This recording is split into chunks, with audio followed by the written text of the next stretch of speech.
Hello everyone. So let's begin with the MCQs. So the first one is which of the following is an important epidemiological tool to assess disability in children? And the options are activities of daily living skill. Okay. Repeat. The question was which of the following is an important epidemiological tool to assess disability in children? So basically it's a PSM question. And the options are activity of daily living scale, Bin's comprehensive handicaps, behavior and skill schedule, Binet and Simon's IQ test, or it's a physical quality of life index. So I repeat, which of the following is an important epidemiological tool to assess disability in the children? And it's activities of daily living scale, Bin's comprehensive handicap, behavioral and skill schedule, Binet's and Simon's IQ test, or physical quality of life index.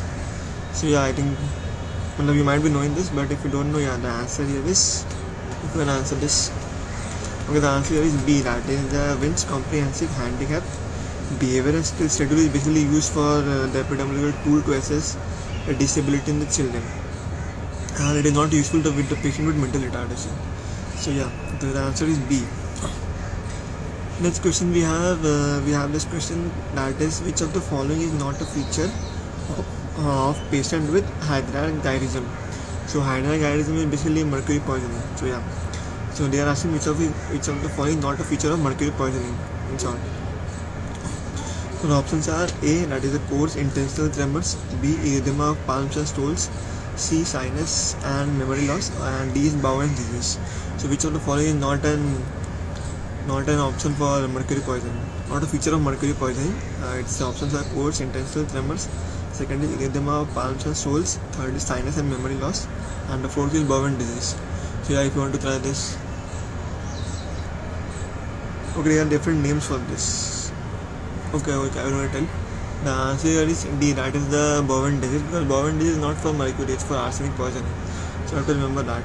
And in case of mercury poison, what they have told, that all that is coarse intentional tremors, that is it is present. Then we have erythema of the palms and soles.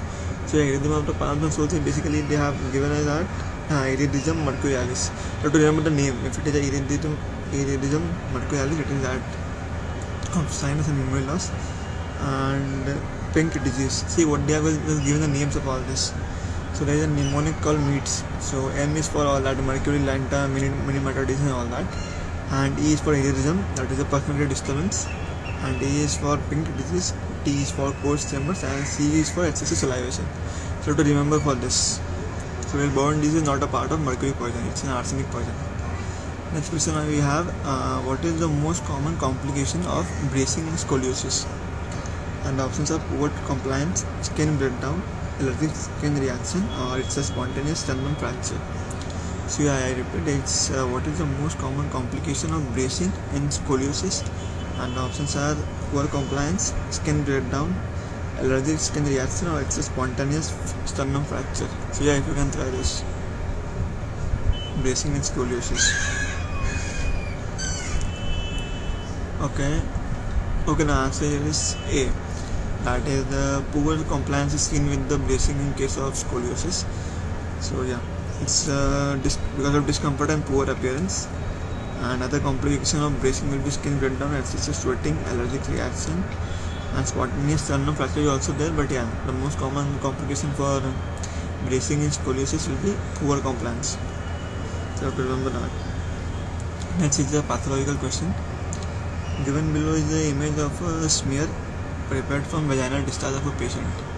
So what is the most likely diagnosis? So without that image you cannot tell. I'll just tell what is there. So this is a repeated question. Last time also yesterday only I discussed this question. So basically it is showing clue cells. Clue cells is indicative of what?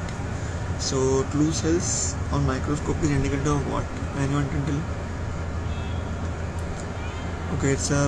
It's a vaginal discharge of a patient having clue cells in microscopy. And what is the most likely diagnosis? Chlamydia vaginitis, gonococcal vaginitis, it's a bacterial vaginosis, or it's a trichomonas vaginitis. If you know. And there is one criteria also. Yesterday only we discussed that. I will just tell. It's a clue cells in microscopy. That is basically it's a bacterial vaginosis. Case of bacterial vaginosis. So next we have which of the following is the most common complication of Cadwell-Look operation, and the options are bleeding, oroantal fistula, infraorbital nerve injury, or it's orbital cellulitis. So I repeat, which of the following is the most common complication of Cadwell-Look operation, and the options are bleeding, oroantal fistula, infraorbital nerve injury, or oral cellulitis. So yeah, if you can try most common complication of Cadwell-Look operation. Yeah, anyone? I will repeat, it's bleeding, oroantal fistula, infraorbital nerve injury, or orbital cellulitis. Okay, the answer is, if you don't want to try, it's the answer is C. Infraorbital nerve injury is the most common complication of Cadwell-Look operation, and basically it's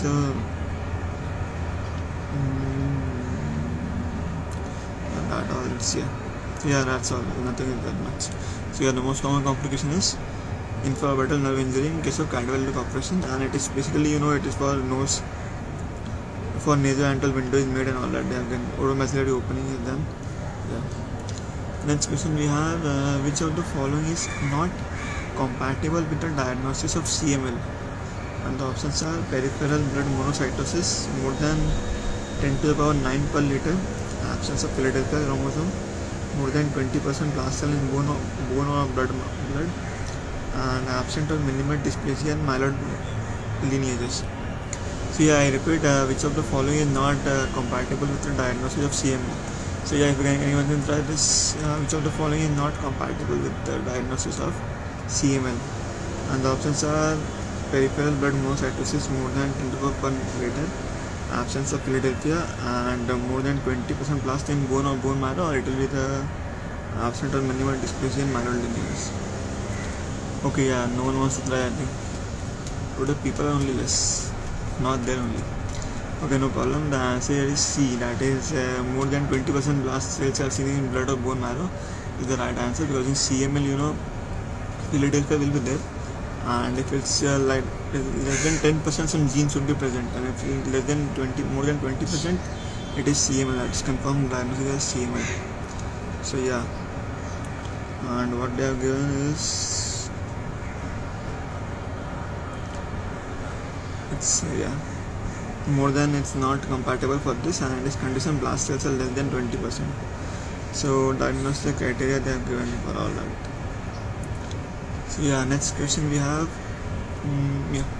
it's a 38-year-old man presents with dull aching abdominal pain for the past few weeks, accompanied by loss of weight and appetite. A barium meal follow-through image is shown below. What is the most likely diagnosis? So it's just characteristic feature they have given. I'll just repeat once. It's a 38-year-old with dull aching abdominal pain, and loss of weight and appetite. Barium meal was given, and in barium meal it's a shrunken cecum pulled away from the right iliac. Basically, I cannot show the image here, but if you can, the options are colon carcinoma, intestinal lymphoma, ileocecal tuberculosis, or Crohn's disease. Crohn's it won't be there, because you can tell. It's basically barium studies showing a shrunken cecum pulled up away from the right iliac fossa, and is most likely diagnosis of what? Anyone? It's a characteristic feature in barium meal. Okay, the answer is TB, that is ileocecal tuberculosis is the right answer, because the most common site of ileotuberculosis, distal ileum and cecum is the most common site for intestinal tuberculosis. So you have to remember all that. Pulled up cecum and all that, it's characteristic finding of TB. Okay, next we have what is the optimum floor area recommended per adult in the living room? It's a PSM question, if you can tell. 50 to 100 square feet, 400 to 450 square feet, 150 to 200 square feet, or it's 100 to 150 square feet. So I repeat, what is the optimum floor area recommended per adult in the living room? And the options are 50 to 100, 400 to 450, 150 to 200, or it's 100 to 150 square feet. Anyone? It's a PSM. It's recommended area per for alert in the living room. Okay, the answer is A is the right answer. 50 to 100 is the right answer. That is required for the per area. That is for per person you are required. That is the optimum floor area recommended per adult in the living room. So you have to remember this. It's 50 to 100 square feet. Okay, next we have the second. You can tell. Let's see, what is the most common intraocular tumor diagnosed in a pediatric age group? And the options are retinoblastoma, rhabdomyosarcoma, malignant melanoma of choroid, and it's basal cell carcinoma of eyelid. I repeat, I think you can tell this answer, at least one can answer this. Now, what is the most common intraocular tumor diagnosed in pediatric age group? And retinoblastoma, rhabdomyosarcoma, malignant melanoma of choroid, and basal cell carcinoma of eyelid. Anyone? Okay, no one wants to tell today anything. Okay, it's your choice. Yeah, the answer is A, that is retinoblastoma is the right answer. So retinoblastoma is the right answer, and retinoblastoma is the most common intraocular tumor seen in pediatric age group. So you have to remember that. Next question we have, which of the following is a wrong match? Sympathetic pig ganglionic fibers, that is release acetylcholine. Then parasympathetic pig ganglionic fiber release acetylcholine, and sympathetic poor ganglionic fiber release non-adrenally. It's a sweat glands which are innervated by sympathetic adrenergic fibers. So yeah, I think today I am only there who is speaking. No one is speaking today. Okay, I will going to tell again which of the following is a wrong match. The options are sympathetic pig ganglionic fibers and releases acetylcholine, whereas second option is parasympathetic pig ganglionic fiber releases acetylcholine, and third one is the sympathetic poor ganglionic fibers which releases non-adrenaline, and the last one is sweat glands innervated by sympathetic adrenaline fibers. So yeah, today the answer is D. That is D is the wrong answer basically, and others are the right answer, because sympathetic pig ganglionic, it releases acetylcholine, whereas the post also it releases acetylcholine, and whereas sympathetic post also releases non-adrenaline. That is also the right answer. But yeah, sweat glands are not innervated by the sympathetic adrenaline fibers. Okay, yeah, how many are there? 2 are there. Okay, answer was sweat glands. That is innervated by the sympathetic adrenaline fibers is the wrong answer, because nerves, basically sweat glands are innervated by the sympathetic glands and not by the adrenaline. So yeah, next question we have. A homeless man who is an alcoholic was brought to the casualty by the police as they had witnessed him gouging out sections of his skin. On examination, the following findings are noted. The police said that he was a drug dealer and often resorted to experiment with various illicit substances. What is the most likely diagnosis? Options are cannabis-induced psychosis, amphetamine-induced psychosis, alcohol-induced psychosis, or cocaine-induced psychosis. So yeah. Okay, basically it's an alcoholic and he's trying some drugs, what they are telling, and what he's doing basically gouging out sections of skin. Basically he's peeling of skin. He's doing peeling of skin, and because of that the police finds him and gets him over. So what is he doing? So the options are cannabis-induced psychosis, amphetamine-induced psychosis, alcohol-induced psychosis, or it's cocaine-induced psychosis. So yeah, it's alcoholic, but the answer is not alcoholic here. The answer will be D, that is the cocaine-induced psychosis is present in the patient. See, cocaine-induced, yeah. Yeah, that answer is right only. But yeah, it shows multiple goggle sections of skin in accessible areas. The history of multiple drug uses and constant prickling sensation is suggestive of formication. And formication is that only, that is commonly seen in cocaine-induced psychosis. So yeah, formication is basically seen in cocaine-induced psychosis. And formication basically it's a hallucination, tactile hallucination, and that you have seen that birds rolling under the skin and all that is there. Yeah. And if it's a cannabis, it will be persecuted delusion, and if it's alcohol induced, it will be auditory hallucination, and if it's amphetamine, it will be schizophrenia will be present. So yeah, cannabis, alcohol, amphetamine. Next we have a skin biopsy was taken from a patient diagnosed with psoriasis as shown below. What is the arrow pointing? Basically, without that I cannot tell, but yeah, it's basically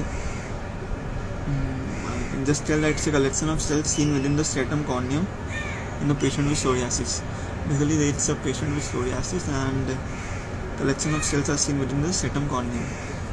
So it suggests of Munro abscess. Munro abscess is the right answer. So it was diagnosed with psoriasis, and there are collection of cells seen within the stratum corneum, and it's in a patient with psoriasis. So it's a Munro microabscess.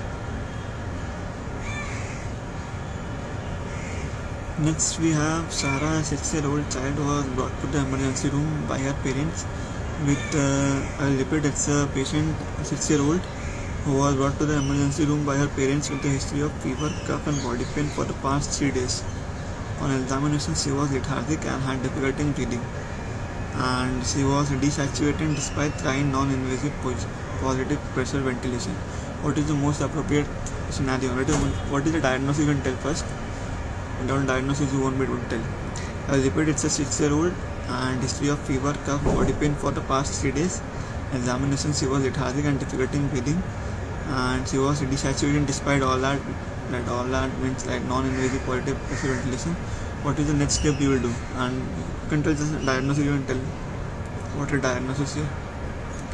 The next step is options are intubation using Miller's blade, needle trichotillomania, intubation using McIntosh blade, and D is percutaneous transtracheal jet ventilation.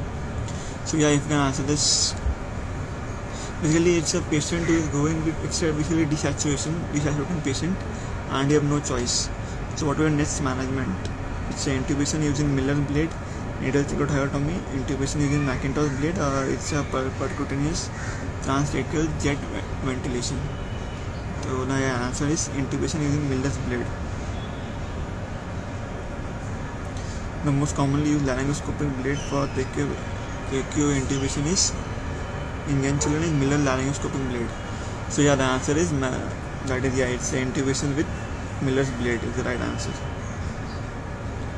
Because in children we use. Next we have thrombosis of posterior and inferior cerebral artery causes dash. Lateral medullary syndrome, Weber syndrome, medial medullary syndrome, or it's Miller-Guebler syndrome. So I repeat, thrombosis of posterior inferior cerebral artery causes what? And the options here are lateral medullary syndrome, Weber syndrome, medial medullary syndrome, or it's a Miller-Guebler syndrome. So yeah, thrombosis of posterior and inferior cerebral artery, if you know the answer. Yesterday we discussed it was okay, yeah, I'll just get the answer. It's a lateral medullary syndrome, which is the thrombosis of the posterior inferior cerebral artery. Wallenberg syndrome. Yesterday only we discussed Wallenberg syndrome. It was the lateral medullary syndrome. Thrombosis of the posterior inferior cerebral artery causes lateral medullary syndrome or Wallenberg syndrome. Next we have where is Hessel's gyrus located? And the options are primary auditory cortex, medial frontal lobe, visual cortex, or parietal association area. So I repeat, where is Hessel's gyrus located? Primary auditory cortex, medial frontal lobe, visual cortex, or parietal association area. So yeah, anyone, only one joined. So yeah, what is the Hessel's gyrus located? Where is the Hessel's gyrus located? And the options are primary auditory cortex, medial frontal lobe, visual cortex, or parietal association area. So yeah, the answer is A. That is the primary auditory cortex is the right answer. That is the Hessel gyrus is located in the primary auditory cortex. This is all you have to remember. Brodmann's area or not. So yeah, it's Hessel gyrus located at the primary auditory cortex. So what is the most common cause of resistance to acyclovir in HSV1? And the options are induction of efflux pump, mutation of viral DNA polymerase, deficient viral thymidine kinase activity, or expression of inactivating enzymes. So yeah, I repeat the question. It's what is the most common cause of resistance to acyclovir in HSV1? And the options are induction of efflux pumps, mutation of viral DNA polymerase, deficient viral thymidine kinase activity, or its expression of inactivating enzymes. So if you can try, otherwise I will only tell the answer. Yeah. Okay, the answer is C. That is deficient viral thymidine kinase activity, which is basically it's the most common cause of resistance in acyclovir. So you have to remember this. All today questions are also like that only. It leads to deficiency or absence of viral thymidine kinase. Next, we have a 52-year-old woman with history of hepatitis B infection, presents with fatigue, vomiting, and weight loss, and her serological markers are given in the table below. What is the treatment of choice for this condition? Usually, I will tell a diagnosis. You have to just tell what is it. Basically, it's a chronic hepatitis D infection and hepatitis B carrier. Okay, the answer options are paritaprevir booster with retinovir, pegylated interferon alpha, velpatasvir plus vacileprevir plus sovobistovir or tenofovir plus entecavir. So yeah, whatever it is basically it's a case of chronic hepatitis D, and what we give in chronic hepatitis D, the answer is that's B only. That is, we give pegylated interferon alpha, we give for chronic hepatitis D infection in hepatitis B carrier. So yeah, next we have identify the lesion in the histological image of the retina. So yeah, it's an image based question. So yeah, I can just tell what it is. It is the sun are there. It's a cellular deposit located in the interface between the retinal pigmentary epithelium and brucous epithelium. So yeah, the answer here is the suns are present. It's an extracellular deposit located at the interface between the retinal pigmentary epithelium and Bruch's membrane. So next we have RDA of vitamin A in a 6-year-old child is 730, 800, 400 or 950.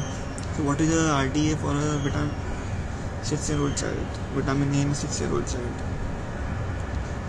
So yeah, it's 400. Yeah, 400 is the right answer. I will repeat the RDA of vitamin A in a 6-year-old child is, and what I told is it's a 400 microgram. So you have to remember that it's 400 microgram for a 6-year-old child. And sources of vitamin A, you know. So you know to tell. Okay, next question we have a patient with cervical lymphadenopathy has T1114 positive. Which of the following markers should be done to confirm the diagnosis? CD10, CD200, SOLS11, cyclin D1, CD43. Okay, the answer is SOLS11 and CD43 is the right answer. Basically, they are showing mantle cell lymphoma. The markers to be done to confirm a diagnosis is SOLS11 and cyclin D1. So yeah, it's 1114 is the last location, and it's a lymphomatoid polyposis. Okay, next we have which of the following is not considered as a probable cause of COVID-19. Basically, it's asking.